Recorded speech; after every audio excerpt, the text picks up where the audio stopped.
It's Janice Saylor and my co-host, Simone Shepard, here with Out of the Hat.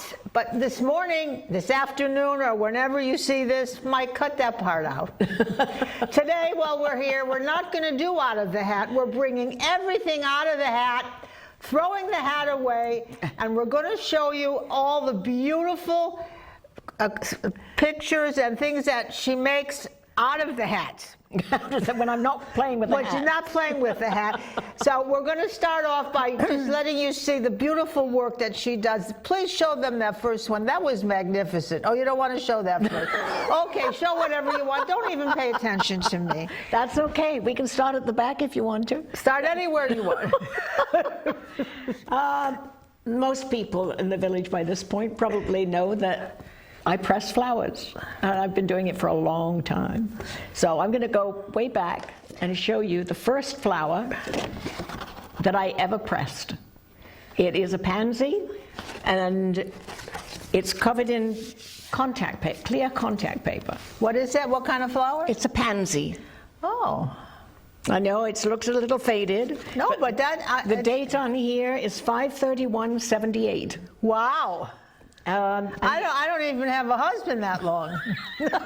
And the reason I did that is what got me started pressing flowers, because that's the date of my Auntie Doris's birthday. Okay. And on Auntie Doris's birthday, we would all go out and pick primroses and send them to her. She lived in London where there were no primroses, and she loved them. So we would do this. Mom would wrap them up with wet cotton and stuff, and back in those days we had, the post office was really fast, and the primroses would actually get there and still look like primroses. But I was now in America, and there was no way. I had these beautiful pansies in my garden. I had never seen pansies this large, and I wanted to send them, and I didn't know how. So I started to experiment. And I remembered that my next door neighbor, her children had been to summer camp, and they had taken little maple seedlings, you know, the little ones that's not maple, it's sycamore. They spin when they come down. And they had smothered them in Elmer's glue, which dried clear and hard, and it preserved them. She had this thing cut out. It was on a refrigerator for years. And so I thought, okay, the lesson there was that things deteriorate because of the bugs in the air. And I thought, okay, if I could get it so that I can get rid of all the air, maybe, just maybe, these pansies would make it to England. Wow, so I made a card with 3 pansies on it. I got the clear contact paper and squished all the air out. But I did one for myself because I wanted to know what she was going to get. Because as far as I knew, it could be brown mush by the time it got there, right? But no, it was still pansies. And so what did you use on top of that? What kind of paper is that? That, on top of it, is clear contact paper. It's sticky on one side. You use it for shelf drawer, you know, covering and stuff. I never really knew they had clear. It comes in clear. And once I'd done that, I started to play with them. And this one is also, this is covered in clear plastic, but this is one of the first things I did. I'm turning it so that the light doesn't catch the glare. But it's a very, very simple thing with what I had in the garden at the time. So this, you always had to grow these flowers, and you knew that you had to do this in order to get like a collage of different flowers. Yes. Yes, I've got here is a couple of violet leaves and 3 little oxalis. Did you know all the names of all the flowers?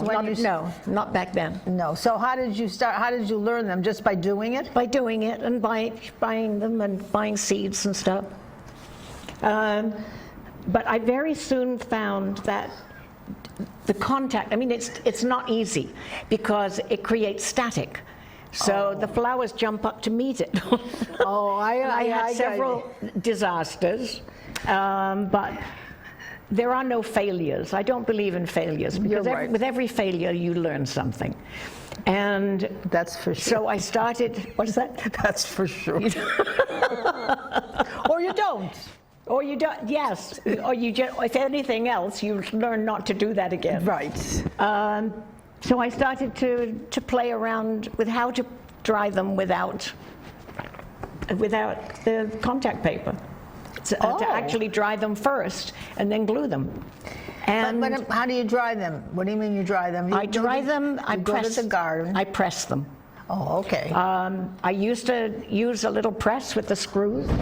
Everybody's seen the little flower press, but I very quickly got beyond the little flower press. At one time I had 5 industrial size flower presses. Yeah, I know, you go all out. You don't stay small. But they became too heavy to lift. Now, It's okay, it's okay. it's okay, yours is on the floor too. I don't want to. Now I just use stacks of newspaper. It's much easier, and I put something flat in between every 4 or 5 inches to keep everything flat, because that's one of the secrets of pressing flowers. You've got to have a flat surface, top and bottom, lots of newspaper in between the layers, and lots of weight on top. That's Now, basically it. the print doesn't come off when you're pressing them like that from the newspaper? Once in a while, the moisture from the flower as it soaks into the paper, will take some of the color with it, and you can get some really interesting impressions on the paper. But that's not what I'm aiming for. Okay. Okay. Although there have been times when I wished I'd saved the one with the lilies, because the lilies looked terrible, but the paper was quite fascinating. I was pissed when it happened, because it was a wedding bouquet. Oh, okay. And I needed to put these in an arrangement, and it wasn't going well. But I was just playing with greeting cards and bookmarks and simple things, and people were getting to know about it. And one day, I was outside talking to a neighbor, and I said, I can't chat long. This was in Radburn. We've all heard of Radburn, because we have Radburn rules. I actually lived there at the time, and the houses were just like this. You go in the kitchen door and the front door, nobody ever comes to. But our driveways were connected and everything, just the same kind of format, but double-decker houses. So I was talking to my neighbor. I said, I can't chat today. I have to go shopping for a wedding present. It was connected to my husband's school friend's children, this wedding. So I had no... Your husband's girlfriend's children? Boyfriend, his school friend. Oh, okay. School friend, yeah. And I'm sorry, my phone keeps giving me little... Come on, turn that phone off. I just don't feel that you'll laugh and be so happy here.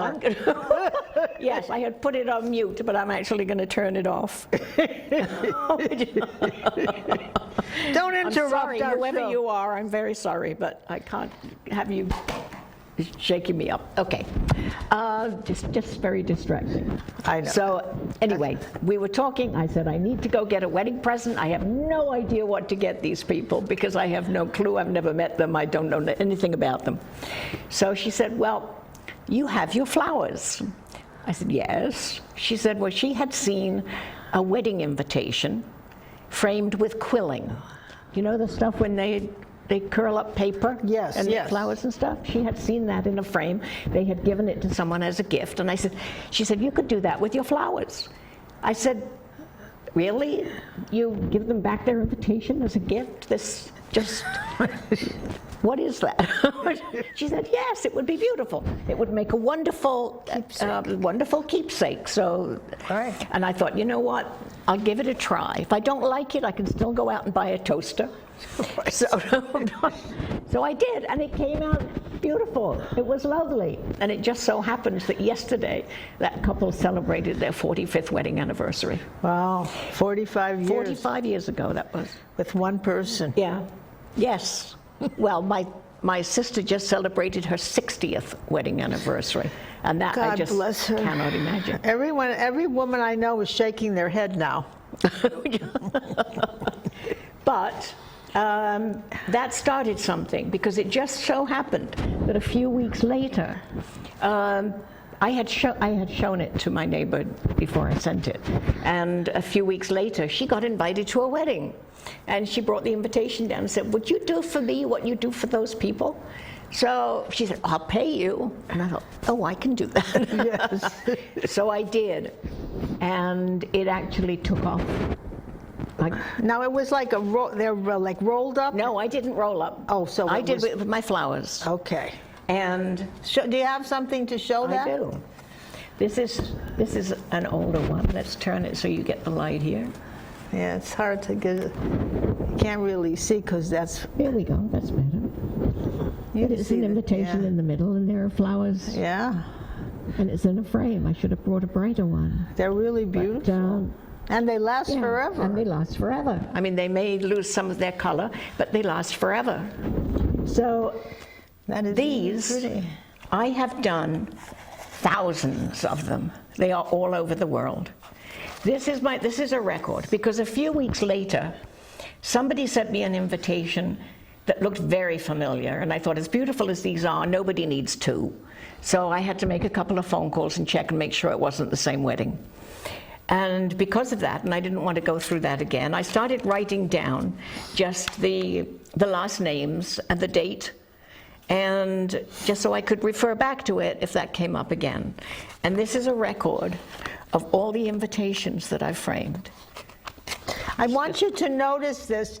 My friend Simone here, next to the loudmouth Janice, her writing is dainty. Her writing is like a little church mouse. And see, that's why we get along, because we're opposites. are so opposite. That's right. And you have all these records, don't you? Yeah. Oh my goodness, look at, I can't even read it, it's so small. Yes, but there's over 3,000 names in here. And don't you put them in the computer? I'm not going to go. I didn't have a computer 45 years ago. But you don't want to keep track of them now to see if any of those people, no? No, I don't have time to go No. tracking on the Okay, I online understand that. to see if these people are still married. Yeah. I don't want to know. Yeah, that's what, probably, I wanted like a percentage of people that are still together. Right, right. So anyway, long before I'd done this, I was doing calligraphy. Okay. In school, when in England there was something called the 11 plus, which was a test that you took when you were 10, and that decided what school you went to from that point on. There was a more technical side, that the everyday stuff, and then there was the academic side. They were totally different schools. So you took this test, and then you moved up from grade school up. It's different from elementary. I'm trying to put the two together here, the English versus the American. But as the graduating class got to pick a book from the library that was being dismissed because they had new books coming in. I went to a very small school. It was attached to a church, and the library was a china cabinet. So every year when new books came in, they had to get rid of some, and I got to choose something. And for whatever reason, at 10 years old, I picked Bertie Rook's calligraphy workbook, and I started to play with it. And at first, I started with the Old English. This is the stuff that, the New York Times kind of Old English. And for a long time, I sold calligraphy in a mat like this, all kinds of sayings, but just put in a mat, and that would be my display, just the calligraphy. And I was doing very well. And So they you learned how to do that in school? No, I taught myself how to do it from Bertie Rook's workbook. Well, I wanted you to bring that out because that's very important. Right. Well, no, they didn't teach any of this in school. No, I know. Anything you really taught yourself. Yes. Yeah. And then you don't have to listen to anybody. No. That's really beautiful. Do you see what it says? God, grant me the serenity to accept the things I cannot change, the courage to change the things I can, and the wisdom to know the difference. Yes. That should be in everybody's bedroom. Yes. Or in their bathroom. There's another one, too, that is sometimes called the codependence prayer. It's, God grant me the serenity to accept the people I cannot change. No, that's true. Okay? Courage to change the one person I can, and the wisdom to know that person is me. Oh, she's so smart. I can't even stand her. And she's nice and sweet and everything. Okay, so I was doing this, and then one day somebody said, could you do this? They brought in this simple saying and said, this saying, just as you go through life, take time to smell the flowers. And she said, could you do this and just put some of your flowers on it? I said, sure, I can do that. So I did. Now, if you see all this, you have some branches of flowers. Can you explain a little bit what you have on here? Because that's really beautiful. Here, well, I've got, these are just little wildflowers here. This, okay, Gora, this is a wild strawberry, larkspur, pansy, maidenhair fern, just. Now, do you grow this all now now that you live here and you have your own place to grow things? I grow things, but apparently I have a smorgasbord for the neighboring animals and livestock things. I'm having a lot of trouble keeping them off my garden. So now what do you do if you want to mix things and they're eating, because they ate all my roses and everything? Yes. I'm keeping a lot of stuff on my patio. Okay. And at night I block it off so they can't come Those through. little chipmunks. Oh, the chipmunks are little devils. Oh, I Yes, don't even know if the one I left went my out one house. day, all my pansies were gone. And there was this little chipmunk sitting there like, Yeah, one came into the greenery room, and I don't even know where it is. If it's still there, if it left, I can't find it. I left the door open, but no, they've even eaten through the rubber on the bottom of my garage door. Yes, So yes. they have this little hole that they can come and go as whenever they please. Now I wanted to ask you also: are there some flowers that grow and are better for pressing than others? I mean, could you do roses and stuff like that? Oh, yes, Okay. yes. Roses, it depends on the rose as to how you handle it. Little roses, I just take off any wilted petals on the underneath and press them. And I slice a little piece off the back of it because it's very hard, and you need to get this as flat as possible. So, but the big roses, I take apart and then put them back together later. So where have you been selling this stuff? Tell people, like, if they really want to get, I'm sure they want to get some, or at least see your shows.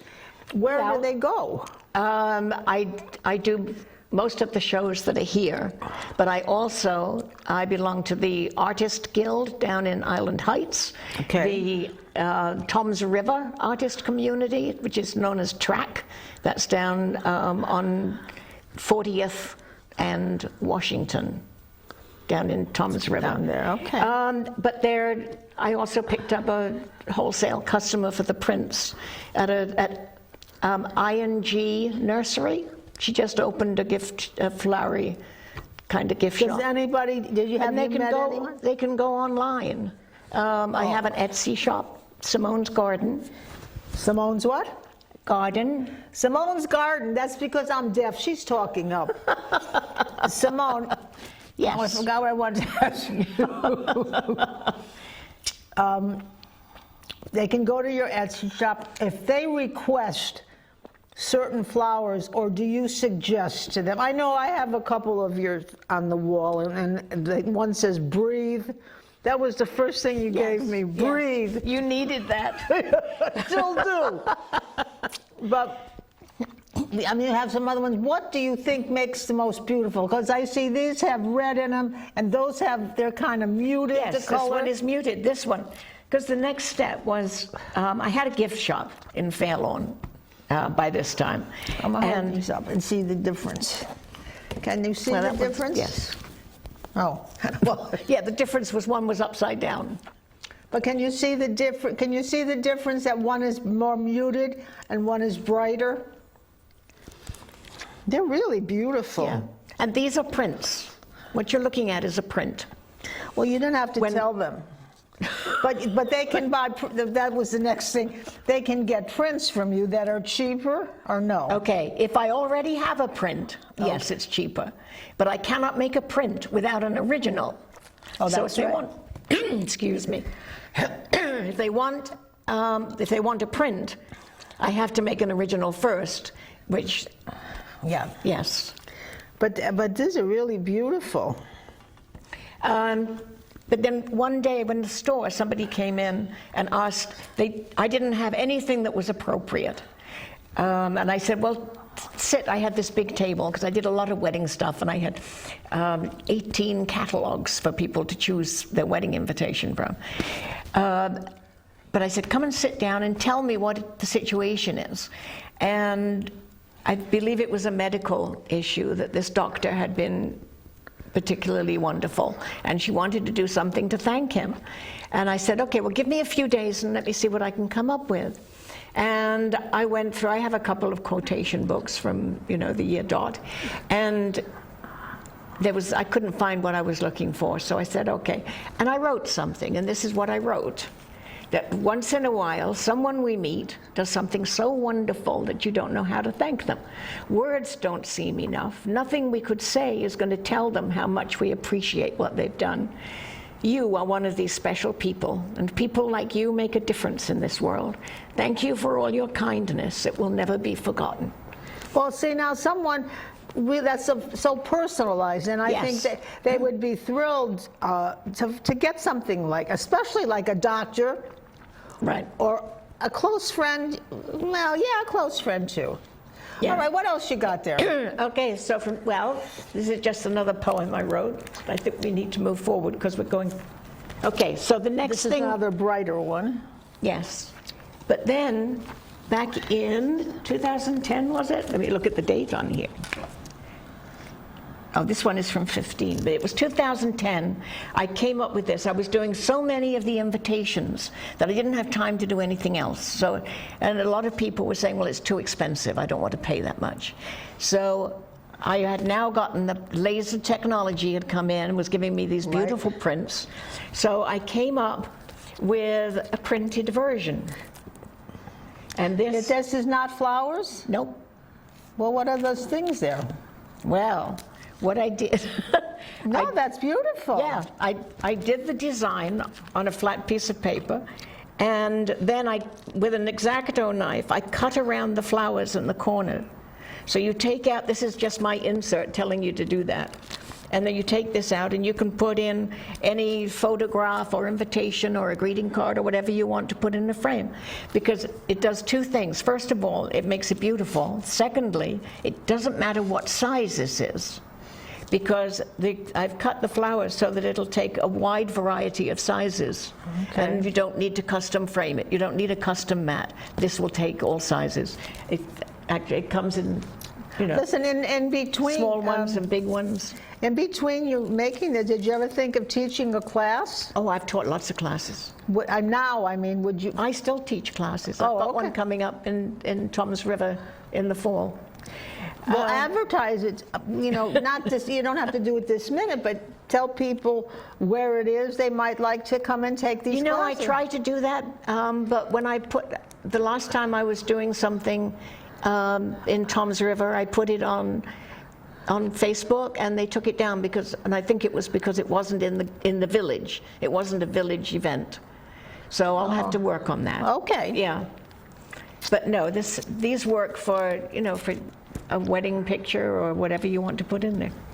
And I took this to the National Stationery Show in New York at the Jacob Javits Center, and it got to the final round of the best new products, which was, I was there with Regency and Macassar and all these fabulous things. I was just such a tiny little fish in this huge ocean, and yet I managed to get to the final round. Didn't win any prizes, but it didn't matter. No, it didn't matter. I was so, I grew 6 inches, I think. But I wanted to just show them that big, yes, I'm beautiful- getting to that. Okay. Because the one thing that was holding me back was that this is not considered a craft. Why? Because I'm taking flowers and presenting them as flowers. And technically, a craft, you take something and you change it into something else. You take wood, you make a table, it's a craft. You take yarn, you knit a scarf, that's a craft. But I am taking flowers and presenting them as flowers. And there were some shows that I couldn't get into because I pressed flowers. Interesting. Yes. So I said, okay, well, let's work on this one. Don't keep this one down for long. But you have to realize, I'm talking to the audience now, that you have this inside you. So you can't really teach someone to do something. I mean, you can see it because you're very artistic. I don't know if I could see it. I used to, if I had patience and cleared my head, I could see something, because I used to paint. But this is like an artist. I mean, you see what you want to do, and each one is different. And oh yeah, there's never two people. I've done 4 invitations for one event, and I've made them as similar as possible, but no 2 flowers are the same. This is one of the miracles of nature, that you can have, 100 flowers and none of them are the same. It's like people. I mean, think how many millions of people there are, and we're never, you may find someone who looks like you, but they're not exactly the same. Right. That's So, true. yes, it doesn't matter how many I do. If it's real flowers, they're not going to be the same. But to overcome this blockage, I said, I need to make something with my flowers that is not flowers. And the first thing I did was a fish. I don't have a picture of the fish. It was huge, and it was too big to do. It was, someone wanted it for her boyfriend, who was a fisherman. Okay. And can you make me a fish? I will do my best. And rainbow trout came out beautiful. But then I started to do a few other things, and this is always going to be one of my favorites. This is the angel. yeah, that's gorgeous. That's Yeah. really beautiful. Yes. And Now, this is different kind of all this is different flower petals. This really, you have to come and visit her just Okay. to see this. Yes, let me get the light it's right. There we go. Yeah, it's Because the magnificent. skirt is all larkspur petals. The wings are carnation. Her halo is bridal veil spirea. There are 14 different flowers represented here. And this hung in an art gallery, and it was like, yes, finally. Did this win a prize? They gave me a special award for this. Yeah, because that's Yes. magnificent. Yes, they gave me an award of angelic spirit. It didn't fit into any of their categories, so they made up one just for me. That's wonderful. But lately, I've had some great success. I came up with my little friend here, who is not rocking it all over the place, and he's got ribbons, and he Wonderful. got first place Oh my goodness, look in- at this. in his category in Ocean County. So he's now on to the state final. That's magnificent. Isn't he fun? Oh my goodness. And what kind of flowers are in here? Oh my goodness. Okay, most of this is larkspur. These are little daisies. Of course, he's chewing on linaria, which I made sure was edible. Well, I just want people to know it's not something you could just do. You could just say, I'm going to do it. You have to have talent to do this first. It's like a palette. You know where to start and you know how to finish it. Yes, but the one difference between this and a palette is that when you have paint, you can mix your colors, you can change your brush, you can make it work to your vision. I'm working with petals, and I have what I have. Yeah. So I look at the petals, and it's as if the petals have to tell me what they want to be.